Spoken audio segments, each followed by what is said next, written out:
Mental প্রিপারেশনের আরও একটি সেশনে তোমাদের সবাইকে স্বাগতম। তো আজকে সেশনের আলোচনার বিষয়বস্তু হবে যে অ্যাডমিশনের ইচ্ছা বা ভর্তি পরীক্ষার যে ইচ্ছাটা, এই সেশনটা আসলে অ্যাডমিশনের ইচ্ছা আমরা বলবো না।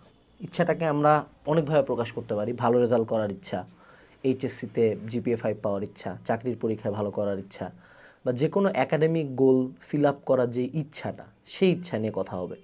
এবং ইচ্ছাটার কয়েকটা ডাইমেনশন আছে, যে কখনো ইচ্ছা অনেক বেশি এবং আমি ওই ইচ্ছাটা নিয়ে অবসেসড, এটা যেমন একটা প্রবলেম, ঠিক তেমনই মাঝে মধ্যে দেখা যায় প্রিপারেশনের একটা সেগমেন্টে, প্রিপারেশনের একটা টাইমে দেখা যায় যে আমরা আলটিমেটলি ইচ্ছাটা হারাই ফেলি। সো দুইটা ডাইমেনশনে আর কি আমাদের এই আলোচনার বিষয়বস্তুতে থাকবে।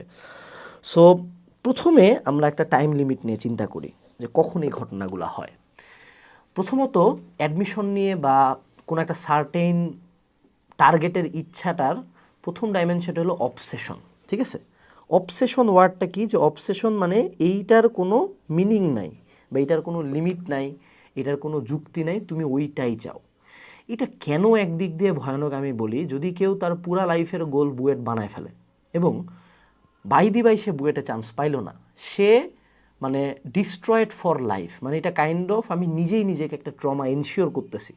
কারণ যে কোনো প্রতিযোগিতামূলক পরীক্ষা কিন্তু কখনোই সার্টেন না।